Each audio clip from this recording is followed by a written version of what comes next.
Bonjour à tous et bienvenue sur la chaîne Formateur 2.0, la chaîne qui vous aide à devenir un formateur plus efficace grâce aux avancées des neurosciences. Aujourd'hui, nous allons parler d'un thème qui est un peu d'actualité, c'est comment porter une formation en distanciel.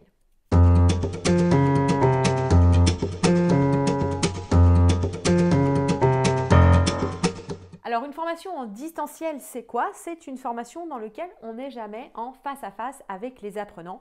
Par exemple, parce qu'on est confiné, mais ça peut être aussi parce que vos apprenants habitent trop loin, parce que ça coûte trop cher de les faire venir ou parce qu'il faut faire des petites formations un peu souvent. Il y a plein de raisons qui font qu'on peut faire une formation en distanciel, donc sans voir les apprenants. Il y a énormément d'avantages à former de cette façon, mais il faut faire attention à suivre quelques lignes, quelques règles de base, quelques guidelines qu'on va ici voir ensemble. La première chose qu'il faut bien réaliser, c'est que quand on dit distanciel, en fait, ça la recoupe deux réalités très différentes. Il y a deux sortes de distanciel, qui sont le distanciel synchrone et le distanciel asynchrone. En synchrone, on fait tous la même chose en même temps. Ça peut être par exemple des webinaires, des classes virtuelles ou des visioconférences. C'est un petit peu ce moment où on est tous ensemble à faire la même chose en même temps. Les outils qu'on peut utiliser pour faire cela, ça va être Zoom, Webex, tous les outils de visioconférence comme WebMeet, ça peut être aussi WhatsApp, pourquoi pas, tous ces outils de visioconférence. Si vous avez un outil de visioconférence dans votre LMS, je vous conseille fortement de l'utiliser car ce sera plus facile pour les apprenants s'ils n'ont qu'un seul outil à gérer qui est le LMS. Si vous n'en avez pas, vous donc de réfléchir à le plus simple. Personnellement, j'utilise Zoom, mais après ça reste, je vous ai cité plein de noms, ça reste à la liberté de chacun de choisir l'outil qui vous correspond le mieux. L'autre façon de faire du distanciel, c'est en asynchrone, c'est-à-dire que le moment où les apprenants travaillent ne sont pas tous les mêmes. Ils peuvent travailler au moment où ils le souhaitent. Donc ça veut dire qu'on a besoin de leur mettre à disposition des choses pour qu'ils puissent travailler au moment où ils le souhaitent. Parmi les outils qui permettent de faire ça, l'outil roi, c'est le LMS, Learning Management System.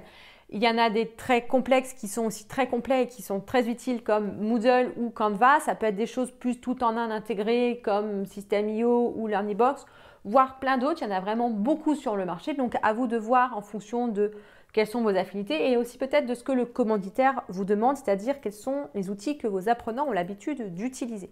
Si jamais vous n'avez pas de LMS ou qu'on vous en propose un qui ne correspond pas à ce que vous voulez en faire, on peut aussi travailler sans LMS en mettant les ressources à disposition de façon moins formelle. Vous ne pourrez pas traquer les apprenants, vous ne pourrez pas savoir qui a fait quoi, mais vous pouvez être sûr comment ils ont eu accès à ce que vous leur proposez. Donc, vous pouvez mettre les vidéos se mettre sur YouTube ou sur Vimeo, des PDF, ça peut se mettre sur des sites web, pareil pour des fichiers audio. Et si vous avez besoin d'organiser tout ça pour que les apprenants puissent voir où ils sont, vous pouvez donc soit créer un site web avec WordPress, ou sinon une solution très simple, c'est de créer un Geniali. Ça vous fait ça en 5 minutes et vous n'avez pas besoin de rentrer dans une formation, dans un outil technique complexe. Donc à vous de voir où est-ce que vous voulez mettre la complexité technique en fonction de quels sont vos besoins pour vos apprenants. Maintenant qu'on a vu ces deux modes, synchrone, asynchrone, on va un petit peu voir à quoi ils servent. À quoi sert le synchrone, à quoi sert l'asynchrone et quand est-ce qu'il faut utiliser l'un ou l'autre. La première chose qu'on fait en formation, c'est de faire passer des notions. Souvent, on a l'impression que ces notions, l'idéal, c'est de les faire passer en visio, puisqu'on voit les gens, on voit comment ils réagissent, et c'est ce qu'on fait en présentiel. C'est en fait une mauvaise intuition, parce que autant en présentiel, on peut voir la façon dont les gens réagissent quand on leur dit quelque chose, autant en visio, c'est beaucoup plus compliqué. De plus, la courbe de l'attention est beaucoup plus difficile à maintenir en visio qu'en présentiel. Donc les gens vont très vite se lasser, faire autre chose, ouvrir un autre onglet, etc., etc.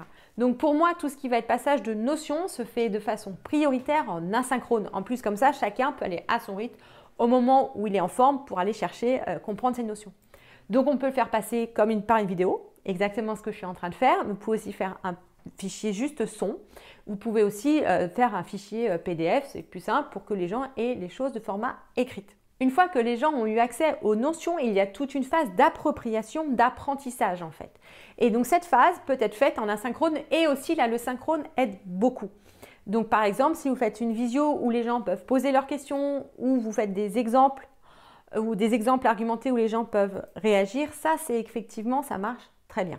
On peut aussi utiliser le travail asynchrone pour ce temps d'apprentissage. Mais là, ça va dépendre de vos apprenants. Est-ce que vos apprenants ont l'habitude d'apprendre tout seuls, en autonomie? Est-ce qu'ils ont ces compétences-là?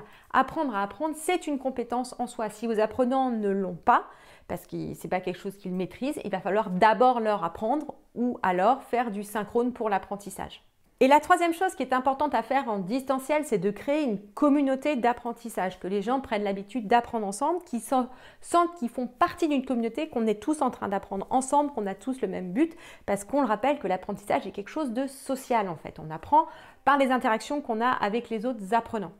Ça, bien évidemment, c'est beaucoup plus facile en synchrone. Par exemple, vous pouvez faire une visio où vous envoyez vos apprenants à un moment en petits groupes et ils vont interagir les uns avec les autres. Vous allez pouvoir passer de petits groupes en petits groupes et vous allez pouvoir créer des communautés d'apprentissage comme cela. Même en asynchrone, attention à animer la communauté. C'est-à-dire que vous devez, si vous avez un groupe Facebook, si vous avez un forum sur le Moodle, enfin, quelle que soit la façon dont les gens peuvent interagir ensemble de façon asynchrone, soyez présent en tant que formateur, animez les débats, lancez des questions parce que c'est là que la communauté prend vie et c'est ça qui va lancer l'apprentissage.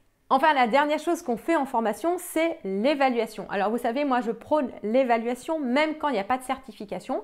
Elle peut être faite de façon informelle, mais l'évaluation permet vraiment d'approfondir l'apprentissage et c'est vraiment un énorme levier. Donc, on rappelle les 3 formes d'évaluation, savoir, savoir-faire et compétences. Si vous faites des évaluations de savoir, c'est pas très compliqué, il suffit de mettre en place des QCM. Donc là, ça peut se faire de façon asynchrone. On fait des QCM, les gens les font quand ils veulent.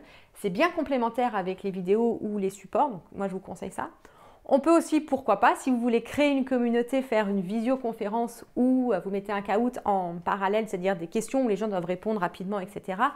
Mais là, on est plus dans la création de communauté que dans le travail réel des savoirs. Pour les savoir-faire, la façon reine d'évaluer, c'est l'évaluation par les pairs. Et ça, vous allez le trouver dans des LMS qui font l'évaluation par les pairs. Sinon, il faut le faire à la main, tout centraliser, envoyer à plusieurs, etc.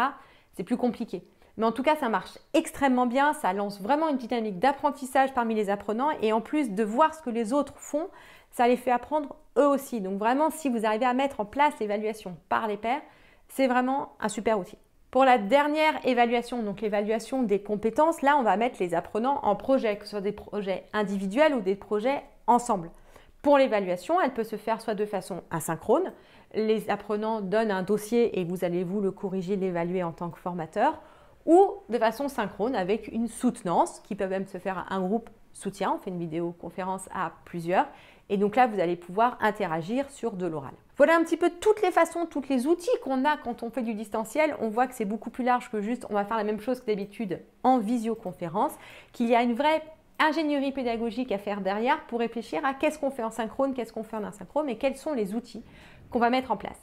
J'espère que cette vidéo vous a aidé à un petit peu percevoir tout ça, vous donne des pistes et des idées pour la suite. En tout cas, moi je vous dis à la semaine prochaine pour une autre vidéo sur le distanciel.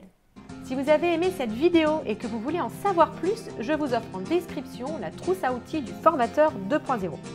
N'hésitez pas non plus à vous abonner puisqu'une nouvelle vidéo sort toutes les semaines. Vous pouvez aussi liker ou partager si vous voulez me soutenir. Une dernière chose, je réponds à tous les commentaires, alors n'hésitez pas à me poser des questions.